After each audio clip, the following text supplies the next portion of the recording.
누가복음 17장 3절 다 같이 읽겠습니다. 너희는 스스로 조심하라. 만일 내 형제가 죄를 범하거든 경계하고 회개하거든 용서하라. 아멘. 할렐루야.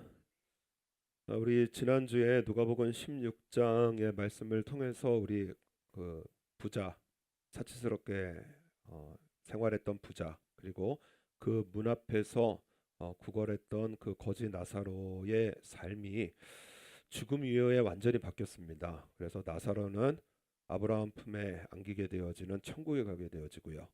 그리고 부자는 이제 지옥에 가게 되어집니다.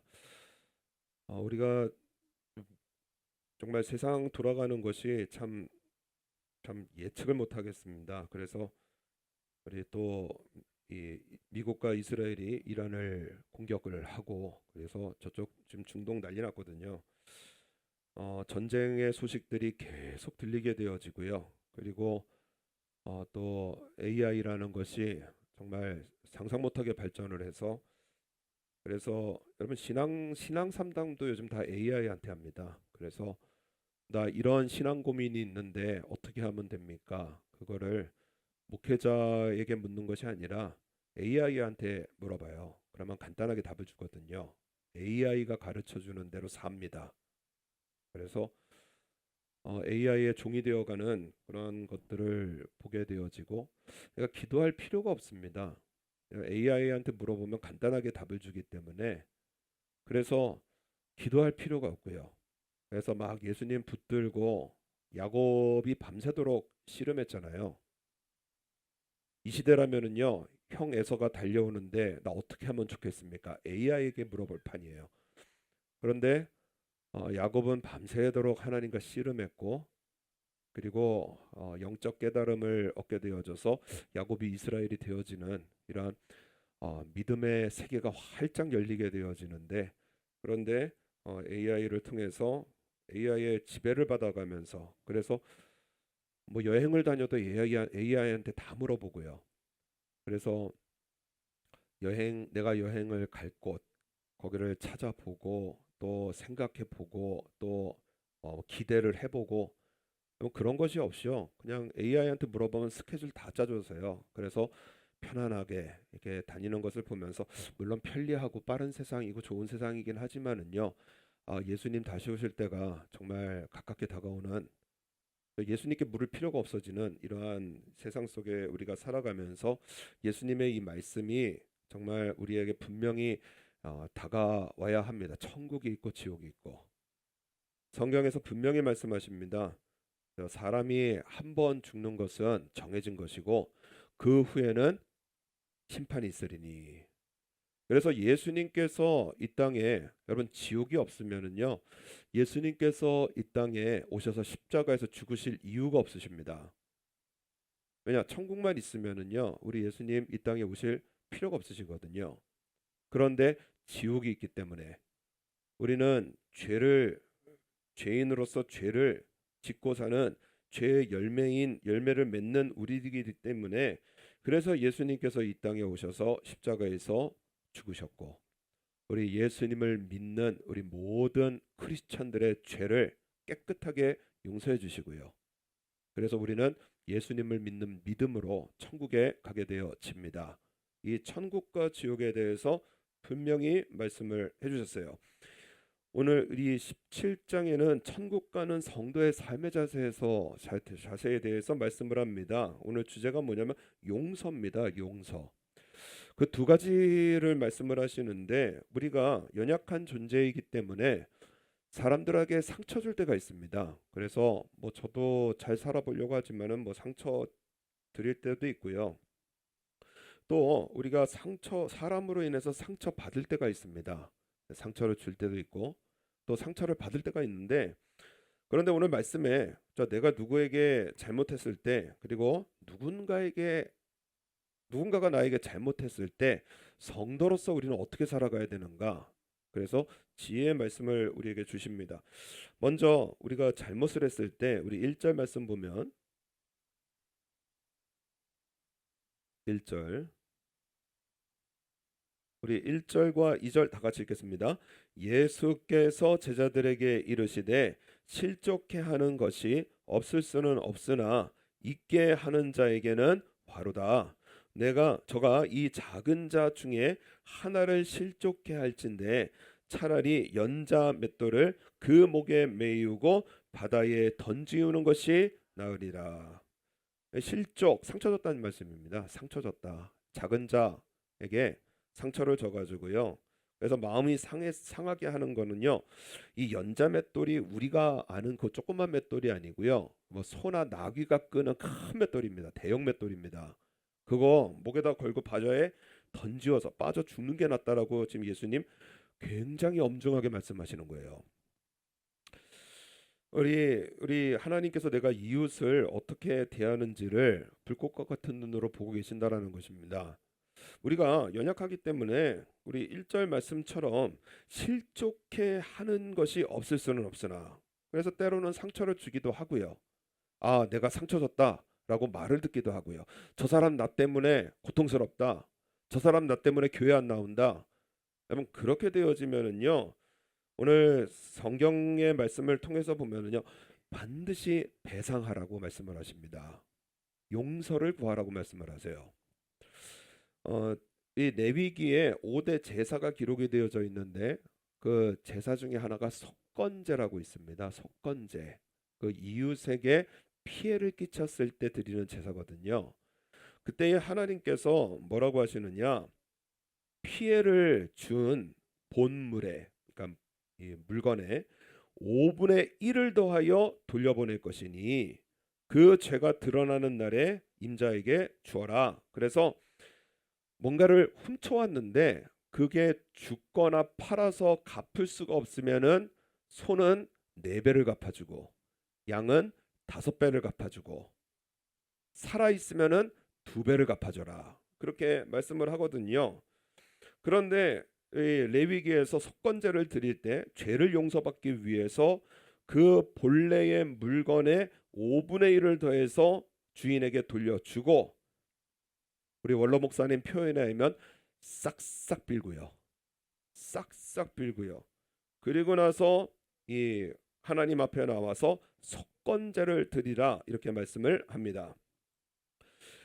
이 속건제의 이 정신으로 우리 예수님께서 말씀하신 것이 형제에게 노하는 자마다 심판을 받게 되고 형제에 대하여 라가 바보라고 하는 자는 공회에 잡히게 되고 미련한 놈이라 하는 자는 지옥불에 들어가게 되리라. 그러므로 예물을 제단에 드리다가 거기서 내 형제에게 원망 들을 만한 일이 있는 줄 생각나거든 예물을 제단 앞에 두고 먼저 가서 형제와 화목하고 그 후에 와서 예물을 드리라. 형제의 마음 통쾌하게 풀어주고요. 용서를 구하고 그리고 싹싹 빌고 그리고 나서 하나님 앞에 와서 예배를 드리라는 거예요. 여러분 하나님께서 원하시는 것이 여러분 하나님 사랑 이웃 사랑입니다. 우리가 서로 사랑하며 사는 것을 우리 하나님께서 기뻐하신다라는 거예요.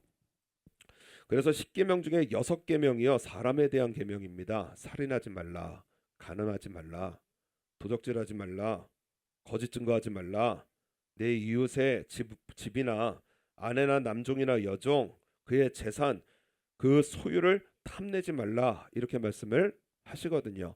이웃에 대해서 이웃의 마음을 소중히 여겨지고요. 그래서 이웃과 하나가 되어지는 것을 우리 하나님께서 원하시기 때문에요.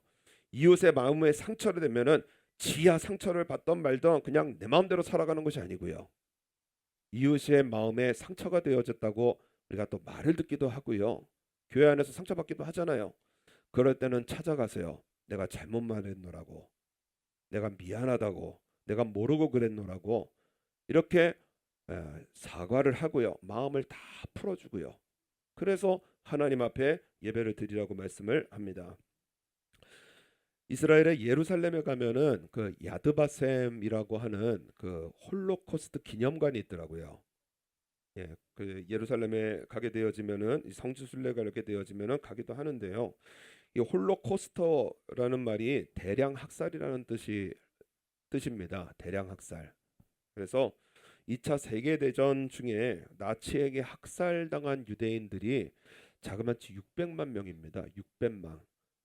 오사카 부 인구가 820만 정도 되거든요. 그러니까 오사카 부 인구 50개 도시의 인구의 3분의 1을 죽인 거예요. 그래서 정말 이 너무나 잔혹하게 그렇게 역사 속에 이 독일 사람들이 유대인들을 학살을 했습니다. 2차 세계대전 끝나고 나서 독일이 어떻게 했느냐? 1952년에 룩셈부르크 협약을 맺었습니다. 그래서 나치 정권의 그 홀로코스트 책임을 인정하고요. 지금까지 돈 물어주고 있어요. 지금까지 배상하고 있습니다. 얼마를 물어줬느냐? 독일이 여러분 이스라엘 백성들에게 지금 이스라엘에게 이 배상한 금액이요. 한국 돈으로 110조입니다. 110조. 그 110조를 지금까지 배상을 하고 있고요. 여러분 독일의 총리들은 임기 중에 한 번은 그 홀로코스트 기념관에 가더라고요. 그 추모관에 가서 그래서 사죄하고요. 우리의 수치스러운 과거의 죄를 용서해 달라 하고요. 그렇게 이 책임을 지고 그렇게 배상을 하고 있어요. 유대인뿐만이 아니라 2001년부터 기억, 책임, 미래에 의한 배상금 지불을 개시해서요. 여러분 지금까지 독일이 피해를 줬던 100개국에요. 166만 명에게 여러분 8조에 달하는 배상금을 지불을 했어요. 그래서요, 여러분 세계인들의 마음을 풀어주는 일에 지금 최선을 다하고 있고요. 여러분 이러한 이 일이 어떻게 가능하냐? 아니 우리가 세금 내서 후손들이요 무슨 죄입니까? 벌써 70년 지난 이 일을. 그런데요, 이 독일에서는 모든 학교들마다 국민들에게 이 나치 자신들의 조상의 수치스러운 죄를 잔혹한 역사를 자세하게 가르쳐 주고요. 그래서 국민적인 동감을 얻어내서 그래서 이 독일이 지금 열심으로 배상을 하고 있습니다. 여러분 유럽인들에게 국가 브랜드 1위가 어디냐면 독일입니다. 전쟁을 일으킨 나라인데요. 국가의 어떠한 이미지 하면은 1등으로 손꼽힌 나라가 독일이고요. 그리고 또 포브스 작년에 이제 매해마다 이거 포브스라고 하는 미국의 아주 유명 그 잡지에서 이게 세계 선진국 강대국 순위를 매기거든요. 항상 베스트 5 안에 독일이 들어가 있어요. 기술, 경제, 복지 뭐 하나 나무랄 것 없이요. 전쟁의 패전국인 독일이요. 지금 강대국으로 선진국으로 일어서는 것이 무엇이냐? 하나님의 말씀대로 살아가는 이 국가를 하나님께서 탄탄하게 세우시더라고요. 그러므로 여러분 이 소자 중에 하나에게 냉수 한 그릇이더라도 주는 자는 내가 진실로 너희에게 이르노니 그 사람이 결단코 상을 잃지 아니하리라. 그래서 우리 서로 살다 보면은요. 오늘 예수님 말씀하십니다. 실족해 하지 말아야 하지만은 실족해 하는 게 우리들이라는 거예요. 말로 상처 주고요. 우리의 표정으로 상처 주고요. 우리의 행동으로 상처 주고 마는 그것이 우리들인데 그럴 때는요. 싹싹 빌어서요. 그래서 이웃의 마음을 통쾌하게 풀어주는 것이 이것이 예배라고 말씀을 하십니다. 그러면 여러분 이웃이 나에게 잘못했을 때 여러분 우리도 원금에다가 이자까지 받아내야 되느냐? 이웃이 나에게 잘못했을 땐 어떻게 하느냐? 우리 3절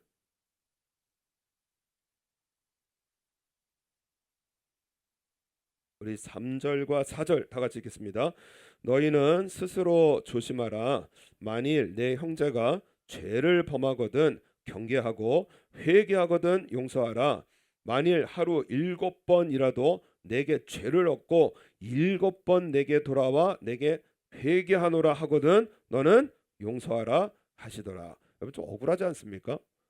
우리가 잘못할 때는요. 원금의 이자까지 물어내면서 싹싹 빌라고 하시고요. 누가 나한테 잘못을 하면은요. 끊임없이 용서해 주라는 거예요. 베드로가 수제자 아닙니까? 예수님께서 마태복음 18장에 천국하고 지옥에 대한 설교를 하시거든요.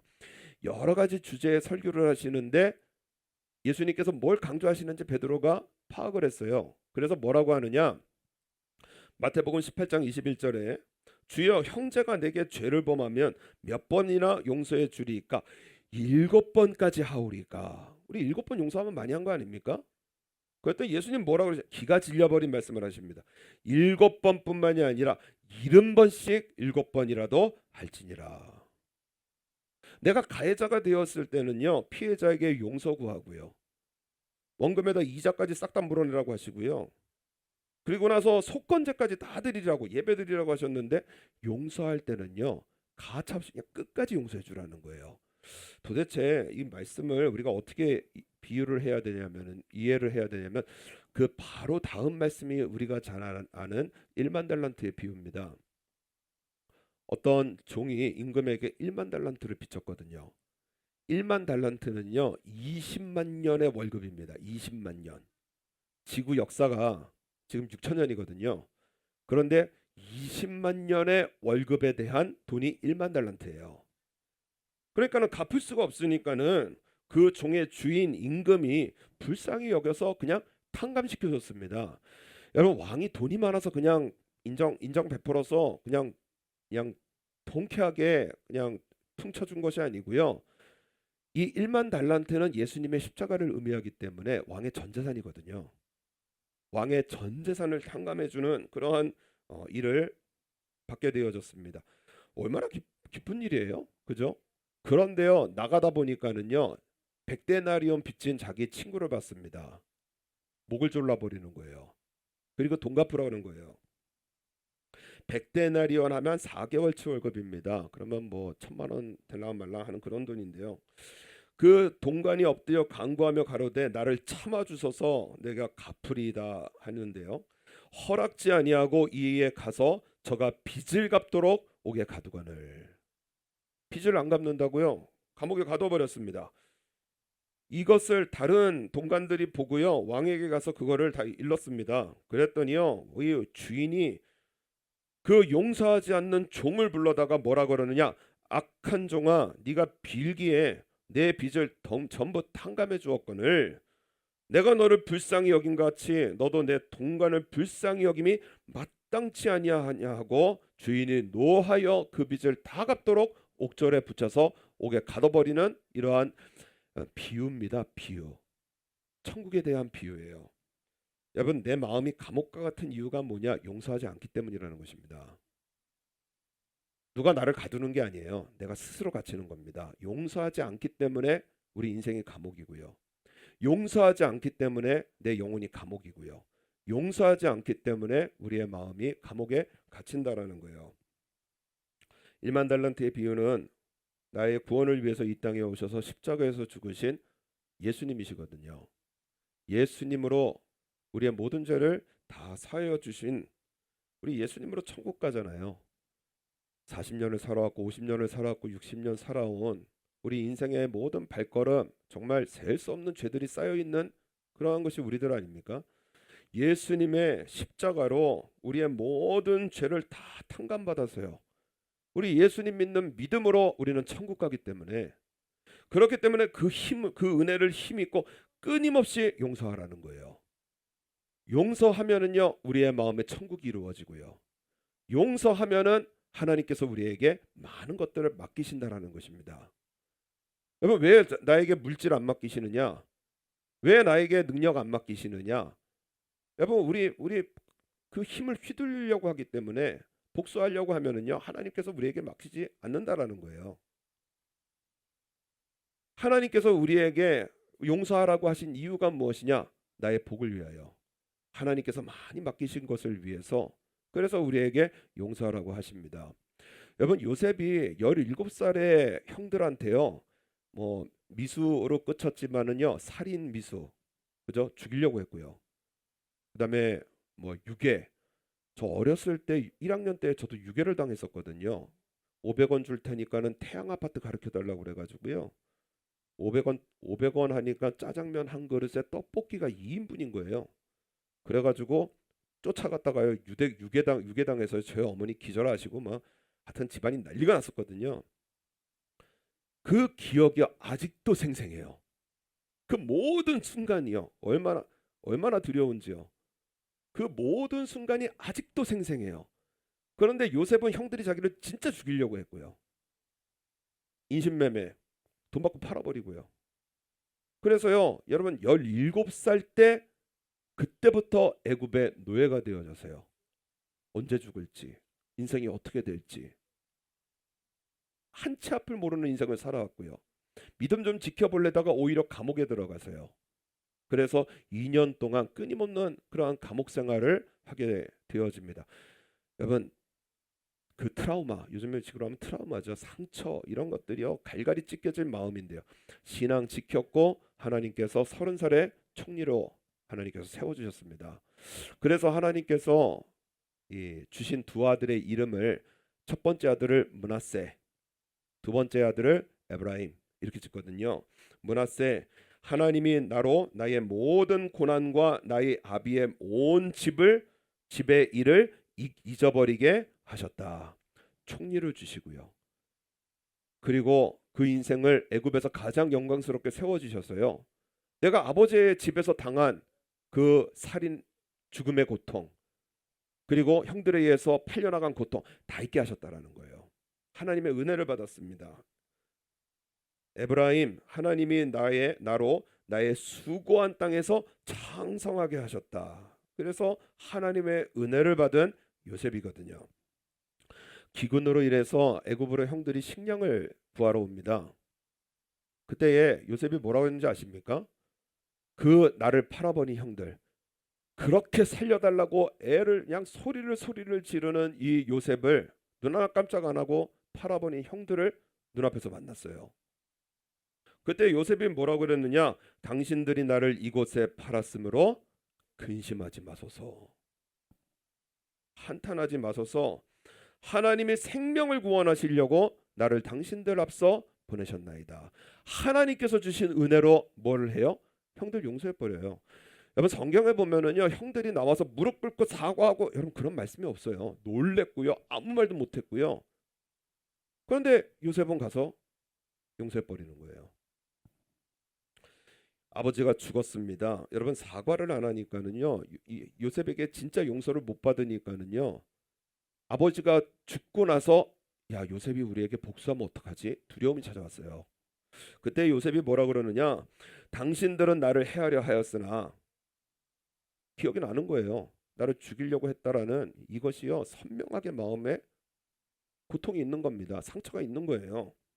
하나님은 그것을 선으로 바꾸사 오늘날 같이 만민의 생명을 구원하게 하시려 하셨나니 당신들은 두려워 마소서. 내가 당신들과 당신들의 자녀를 기르리다 하고 그들을 간곡한 말로 위로하였더라. 저 형들 나 반드시 복수한다. 여러분 요셉의 인생은 지옥입니다. 하나님께서 총리 못 맡겨요. 여러분 총리 맡기면은 복수할 건데요. 여러분 하나님 못 구원하십니다. 그런데 요셉의 마음은 무엇이냐? 하나님 앞에 은혜를 받았고 믿음 지켜왔고요. 형들을 만나게 되어지면 용서하게 되어지고요. 요셉의 지금까지 살아온 인생은 노예가 되어져도 천국이었고요. 여호와께서 그와 함께 하심으로 그가 형통한 자가 되어 감옥에 갇혀도 천국이었고요. 하나님과 함께 계시기 때문에 하나님께서 지금까지의 삶을 천국의 길로 인도해 오셨고요. 애굽의 총리라는 그러한 위대한 사명도 맡기셨어요. 그래서 가족을 구원하는 그러한 사명자로서요. 그렇게 하나님께서 영역에 아울러 복을 주시더라는 것입니다. 그렇기 때문에 여러분 용서하라는 것은 무엇이냐면 어떤 종교적인 수준을 말씀하시는 것이 아닙니다. 용서하라는 것은 무엇이냐? 나의 복을 위한 거예요. 어제 우리 새벽기도 때 한번 말씀드렸는데 뭐 가장 좀 좋은 예가 되기 때문에 다시 한번 말씀을 드리면 우리 그 대전에 그 일반 경찰로 들어가셨다가 경찰서장까지 되신 분이 계십니다. 그런데 그 1990년도 후반에 그때 막 대전 엑스포 있고 그럴 때 그때 이 데모가 막 여기저기서 많이 일어났는데 효과적으로 못 막는다고 이 경찰대학 출신이 아니잖아요. 그래서 누군가 책임을 지고 물러났어야 되는데 본인이 책임을 지게 되어졌고 그리고 물러나게 되어진 거예요. TV 뭐 대구 그러니까 대전 무슨 뉴스 이런 걸 보면은요 자기 잘라버린 의원들 그리고 그 고위 관리들이 계속해서 텔레비전에 나오는 겁니다. 그러니까는요 속이 얼마나 상하는지 그 마음속에 풀리지 않는 저주, 원한 이것들이요 계속해서 그냥 고통이 되어지는데요. 그런데 어느 날부터인가 몸이 너무 안 좋아서 병원에 갔는데 장이 썩어 들어가는 이상한 병에 걸렸습니다. 잘라내고요, 잘라내고요, 또 잘라내고요. 그런데 고쳐지질 않는 거예요. 마지막 수술을 앞두고 있었습니다. 그때에 이제 들어가서 수술이 안 되면은 이러면 못 나오는 겁니다. 그대로 세상 떠나는 거거든요. 그때에 그 사모님이 권사님이 우리 그 목사님을 불러서 지금 한밤중이지만 응급으로 수술을 들어가는데 목사님 꼭 좀 오셔서 그래서 기도해 주셨으면 좋겠다. 그래서 목사님이 딱 갔는데요. 온 몸이 풍선처럼 부풀어 올라 있고요. 딱 봐도 소망이 없더라는 거예요. 그래서요 쫓아가 가지고요. 그래서 기도해 주려고 우리 예수님으로 천국 갑니다. 이 말 하고 싶었는데요. 얼굴 딱 보자마자 입에서 전혀 다른 말이 나오는데 용서하시오 그 말이 나오더라는 거예요. 용서하시오. 그리고 나서 도대체 이게 다 부풀어 있어 가지고요. 말이 안 나오니까는요. 용서하신다면은 마음으로 용서하신다면 눈을 한번 끔뻑이시라고. 그래서요. 그분이요. 눈을 한번 끔뻑이고 그리고 나서 마지막 수술에 들어가셨는데요. 수술이 성공적으로 이루어지고요. 그리고 이 장협착증이라고 그러더라고요. 장이 달라붙는 병이었는데 거기서 완전히 치료함을 받게 되어지고 지금은 이제 건강하게 살고 계신다고 합니다. 나중에 말을 들은 것이 무엇이냐면은 자기가 지금 수술실 들어가면 딱 지옥문이 열릴 거라는 거예요. 죽기 직전 되면 안 됩니다. 내가 천국 갈지 지옥 갈지. 우리 지난주에 말씀 들었잖아요. 죽기 직전에 임사 체험, 죽음을 체험했던 사람들, 그 천만 건에 이르는 그 많은 사람들이 사후생애를 경험하고 그러니까 심정지가 왔다가 다시 깨어나거든요. 그러면은 사후세계를 경험하는데 분명히 안다는 거예요. 천국이 있고 지옥이 있고 분명히 안다라는 겁니다. 이분이 지금 죽으면은 딱 지옥문이 열리더라는 거예요. 목사님이 오셨습니다 그러는데요. 마치 예수님 오시는 것처럼요. 살았다 싶으시는 거예요. 그러면서 자기에게 하는 말이 용서하시오 하는데요. 천국문이 열리는 것 같더랍니다. 전력을 다해서 영혼을 쥐어짜세요. 나 용서하겠습니다. 눈을 깜빡거리는데요. 마음속에 평안이 임하게 되어지고 그리고 수술실에 들어가는데 너무나 평안하더라는 거예요. 아 하나님께서 나를 고치시겠구나. 그래서 수술실에 다녀오시게 되어지고요. 그리고 지금은 텔레비전을 봐도요. 그분들 얼굴을 보여도요. 전혀 마음에 영향력이 없이요. 완전한 용서가 이루어지니까는요. 마음속에 고통도 없고요. 아픔도 없고요. 아 예수님 주시는 평안이 이런 거구나. 평안이 임하더라는 것입니다. 지금은 어느 공기업에 임원으로 가 계셔서 그래서 아주 하나님의 은혜 가운데 일상적인 행복한 삶을 지내고 계시더라고요. 그분의 말씀들을 이렇게 들어가면서 아 용서하라는 것은 종교적인 수준을 말씀하시는 것이 아니구나. 내 영혼의 건강을 위해서 내 인생의 복을 위해서 하나님께서 우리 예수님께서 이 땅에 오셔서 십자가에서 나를 위해서 죽으신 그 은혜를 힘입어서 우리의 영혼의 건강을 위하여 여러분 영혼이 잘 돼야 우리가 범사가 잘 되고 강건해지는 거 아니겠습니까? 영혼이 잘 돼야 돼요. 영혼이 하나님으로부터 우리 그 은혜를 힘입어 잘 되고요. 그래서 범사가 잘 되고 강건하기 위해서 하나님께서 우리에게 용서하라고 하시는구나. 저도요 정말 얼마 작년 말쯤에 우리 아는 청년한테 전화를 했거든요. 내가 평생에 겪어온 사람 중에 네가 제일 악한 사람이다. 눈앞에서 거짓말해서요. 저한테 20만 원을 뜯어가 가지고요. 그래서 홀랑 먹어버린 친구가 있어요. 어떻게 그럴 수가 있는지 저는 상식적으로 이해가 안 되는데 하여튼 이 악한 영이 임하면은 상식을 벗어나는 일들을 이렇게 하나 봅니다. 그래서 어, 목사에게 돈을 빌려가지고 홀랑 이게 어떻게 그럴 수가 있는지. 우리 권사님들은 나 두려워서 안 됩니다. 두려워서 안 됩니다. 그래서 티끌 하나 안 남기려고 노력을 하는데 이 예수님 밖에 있는 사람들은 뭐 별 일을 다 하는구나. 그런데요. 용서한다. 갚지 않아도 된다. 그렇게 말은 했는데요. 순간순간 생각나는 거예요. 순간순간. 주여 잊어버렸습니다 하는데 생각나고요. 기도하다 열받아 가지고요. 하나님 뭐 하십니까? 그냥 한 대 팍 치셔가지고 그냥 깨꾸라져가지고 교회로 나오게 안 하시고 하여튼 별기도를 다 하더라고요. 별기도를. 마음속에요. 여러분 이 상처받는 거는요. 뭐 요셉도 당신들 나를 헤아려 이게 해결이 안 돼요. 그래서 고통스러운 그냥 생각만 하면은 지옥이고요. 생각만 하면 제 의지로 안 되더라고요. 그러면서 설교 준비하면서 드린 이 설교 준비하면서 하나님께서 주신 은혜, 주여 복받게 하옵소서. 이 일을 통해서 우리 예수님 믿게 하시고 회개하게 하시고 꼭 우리 교회 아니더라도 교회로 돌아가게 하셔서 그래서 죄 가운데 지옥 가지 않게 하시고 꼭 예수님 믿어서 이 일이 계기가 되어 천국 가게 하옵소서. 이렇게 기도가 되어지니까는요. 마음속이 평안해지고요. 지금 제가 굳이 말하는 겁니다. 하나님께서 주시는 평안이 마음속에 임하도록. 그죠? 굳이 말씀드리는 거예요. 그래서 하나님께서 주시는 평안을 바라면서 기도하니까는요. 그러니까는요. 지금 말하면서도 평안하고요. 마음에 티끌 하나 안 남게 되어지고요. 그를 위해서 진정으로 기도해 줄 수 있는 이 일이 마음속에서 이루어지고요. 이것이 우리 예수님께서 말씀하시는 천국의 삶에 우리가 살아가야 될 길이구나. 이것을 깨우치게 해주시더라고요.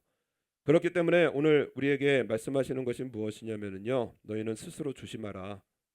우리 스스로를 늘 깨우쳐야 됩니다. 내 형제가 죄를 범하거든 경계하지만은 회개하거든 용서하라. 몇 번 용서하라고요? 7번. 거기다가 몇 번을 더 하라고요? 70번씩. 끊임없이 용서해 주면서요. 내가 잘못했을 때는 싹싹 빌고요.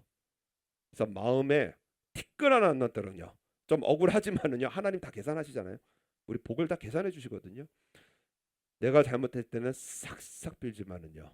그러나 우리 이웃이 나에게 잘못했을 때는 하나님께서 주실 복을 바라며 은혜를 바라며 이런 것이 7번이라도 우리 언제든지 용서할 수 있는 주여 내 마음 되게 하여 주시옵소서. 천국의 길을 가게 하여 주시옵소서. 그래서 우리 목사님 예수님 하시는 말씀이 예수님 지금이라도 오실 때 들림받는 사람이 누구냐? 마음에 걸리는 사람 한 사람도 없어야 된다. 내 마음에 걸리는 사람이요. 한 사람도 없도록 관리를 잘해야 된다. 오늘 예수님 말씀하시잖아요. 너희는 스스로 조심하라. 그래서 우리 얼른 관계 다 푸시고요. 예수님 지금 오셔도 이상하지 않는 시대를 우리가 살아가고 있잖아요. 우리 내 마음속에 걸리는 사람 하나 없도록 우리 관리를 잘하셨어요. 그래서 우리가 먼저 예수님 만나게 되어지면은 잘했다 충성내가 우리 칭찬받으시고요. 예수님 오실 때는 들림받는 그러한 구원받는 삶으로 우리 천국의 삶을 살아가는 복된 삶으로 승리해 나가시는 저 여러분 되시기를 바랍니다. 기도하겠습니다.